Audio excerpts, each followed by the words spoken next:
ingin membawakan sekalian terkait dengan monep capaian program keamanan pangan yang telah sama-sama kita laksanakan di 3 lokus yang tadi kami sebutkan, di pasar, di kelurahan, dan di sekolah-sekolah. Silakan Bapak Ibu sambil menikmati hidangan, izin Bu Kadis dan Pak Kadis akan kami paparkan sedikit informasi paparan tentang monep program keamanan pangan yang sama-sama kita laksanakan di Kota Manado. Next, untuk kalian ini podcast online yang nanti akan kami sampaikan. Yang pertama seperti biasa pendahulu capaian program keamanan pangan, kemudian rekomendasi serta tindak lanjut, baru kemudian penutup. Next. Bapak sekalian, seperti biasa, seperti dengan amanat Undang-Undang tentang Pangan nomor 18 tahun 2012, bahwa keamanan pangan itu tidak hanya tugas pemerintah pusat, tapi kerjasama. Tadi Pak PJ Sultan menyatakan kerjasama bersama-sama antara pemerintah pusat dengan pemerintah daerah. Jadi kalau di sini kami pemerintah pusat dari Badan POM, kemudian di daerah ada dinas kesehatan, ada dinas pangan, dinas PERIN, Kementerian Perdagangan, dan juga banyak OPD lain yang terlibat, termasuk di sekolah-sekolah, juga di pasar-pasar pasti terlibat dalam proses keamanan pangan ini. Utamanya adalah untuk mencegah adanya cemaran pangan. Cemaran pangan apa saja itu? Bisa berupa cemaran biologis, cemaran kimia, atau benda asing lainnya. Juga ada juga komunitas yang mensyaratkan adanya halal pada keamanan pangan. Next. Bapak sekalian, kenapa kita mesti menjaga keamanan pangan? Jika tidak aman, jelas adanya potensi sakit, keracunan pangan seperti yang telah terjadi di beberapa daerah di Sulawesi Utara, kemudian menjatuhkan perekonomian karena yang namanya sakit pasti ada komponen biaya yang kita keluarkan untuk melakukan pengobatan.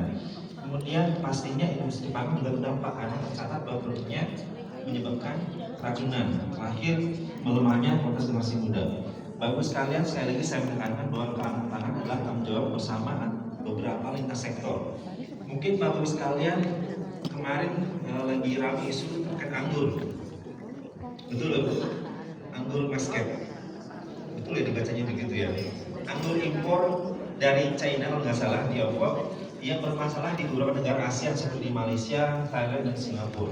Karena adanya cemaran zat kimia tertentu plus adanya residu pestisida.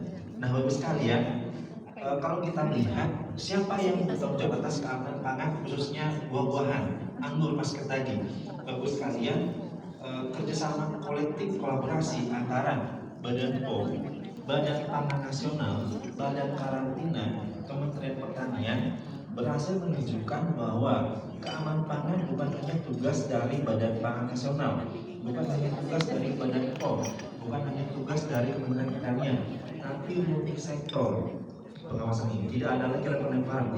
Ada pestisida pada anggur, itu salahnya BPOM nggak mengawasi, salahnya Badan Pangan Nasional tidak mengawasi pangan segar, tidak.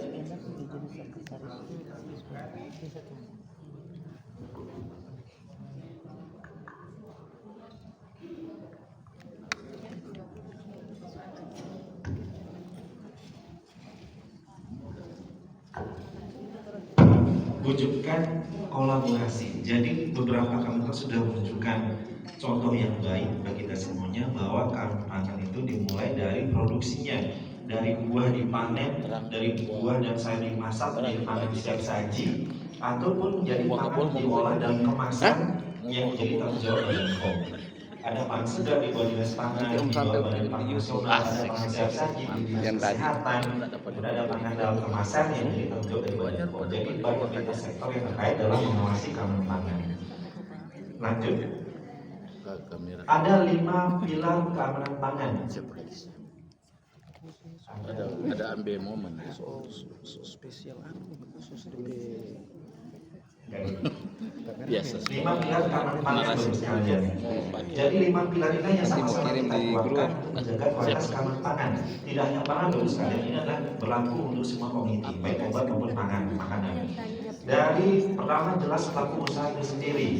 Pelaku usaha jelas wajib hukumnya menyediakan produksi pangan yang memenuhi ketentuan, aman dan halal kalau beberapa komunitas. Kemudian setelah itu pelaku usaha, setelah pelaku usaha pemerintah, jelas Pemerintah wajib mengawasi dengan regulasinya ataupun dalam bentuk pengawasannya.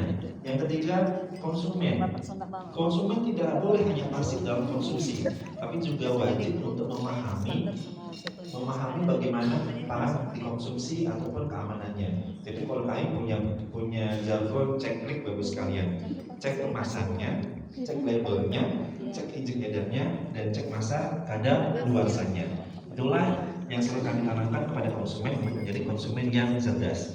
Berikutnya pilar yang keempat adalah akademisi. Akademisi juga punya tanggung jawab di sini untuk dapat memberikan analisa-analisa, ada riset-riset yang mungkin mereka lakukan dalam upaya untuk keamanan pangan khususnya. Terakhir pilar yang kelima adalah media. Media punya tanggung jawab dalam menyebarkan informasi yang benar dan akurat, tidak malah kemudian menyebarkan berita-berita yang hoax atau berita bohong yang mungkin malah kemudian menyebabkan kegaduhan pada masyarakat. Lanjut, nah apa saja tantangan keamanan pangan ke depannya? Ada beberapa hal bagus sekali, ada tantangan geografi dan demografi, lonjakan jumlah penduduk, demografi mungkin jumlah lahan yang mungkin semakin terbatas dalam produksi pangan, kemudian adanya perubahan iklim, yang dulu musim kemarau sekarang jadi musim hujan, yang dulu musim hujan sekarang juga ada hujan-hujan dan sebagainya. Karena adanya pergeseran iklim. Kemudian perkembangan teknologi pengolahan, sekarang banyak ditemukan pangan misalnya pangan steril komersial. Jadi kalau dulu kan ada ayam kita masak, sekarang sudah ada misalnya contoh saja ayam taliwang siap makan dengan hanya dipanaskan.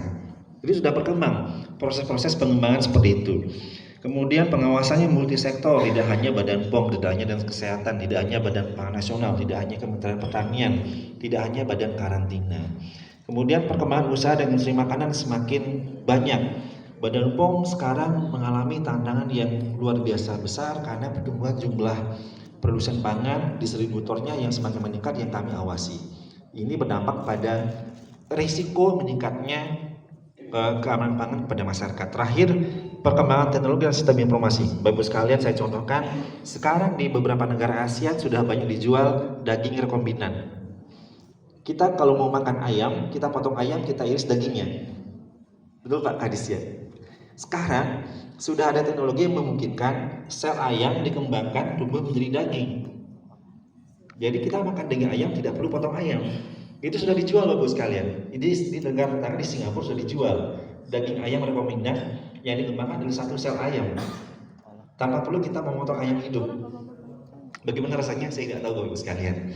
Nah itu tantangan bagi kami untuk kemudian membuat regulasi bagaimana pengawasan daging rekombinan misalnya. Karena saking semakin majunya teknologi semakin berkembang. Tidak hanya ayam, manusia saja bisa dikloning Bapak sekalian. Next. Isu-isu kebijakan yang juga menyertai keamanan pangan adalah penanganan pandemi, isu stunting jelas karena stunting pasti terkait langsung dengan industri makanan, pengawasan keamanan pangan.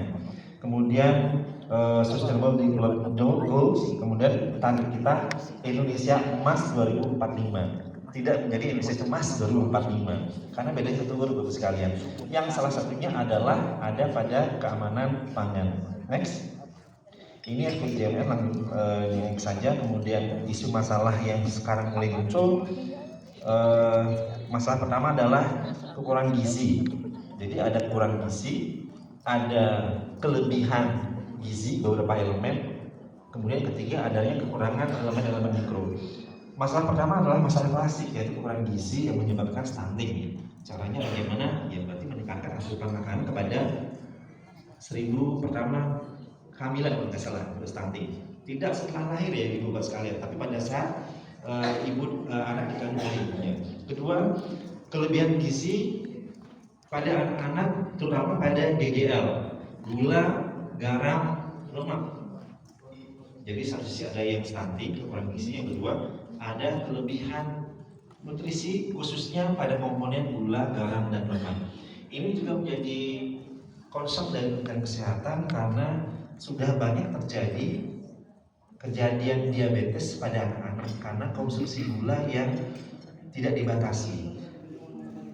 Jadi misalnya Bapak Ibu sekalian, tadi saya menyampaikan cek klik, cek kemasan, label sebagainya. Kita membeli produk makanan khususnya pada anak-anak, ada kandungan gulanya. Pada teh kemasan misalnya kandungannya 11 gram per 100 mili atau per kemasan. Itu mungkin bisa Ibu Bapak perhatikan untuk membatasi asupan gula pada anak-anak, kalau tidak salah maksimal 50 gram per harinya untuk anak-anak. Kalau tidak salah, jadi mungkin ibu bapak sekalian bisa lebih bijak untuk memilihkan makanan untuk anak-anak. Yang ketiga adalah defisiensi mikronutrien. Nah ini agak samar, kekurangan zat besi, kekurangan zinc yang mungkin luput kita awasi pada anak-anak. Makannya cukup saja, rajin makan 3 kali sehari, makan ini itu, cuma ternyata terdeteksi kekurangan mikronutrien, zat besi misalnya. Mungkin pola makan yang salah. Misalnya sarapan lengkap 4 sehat 5 sempurna, tapi yang minumnya dengan teh, itu tidak benar karena teh ada kandungan tanin yang dapat mengikat zat besi pada makanan sehingga bisa memicu anemia pada anak-anak. Itu salah satu contoh saja masalah gizi yang muncul pada masyarakat. Next. Latar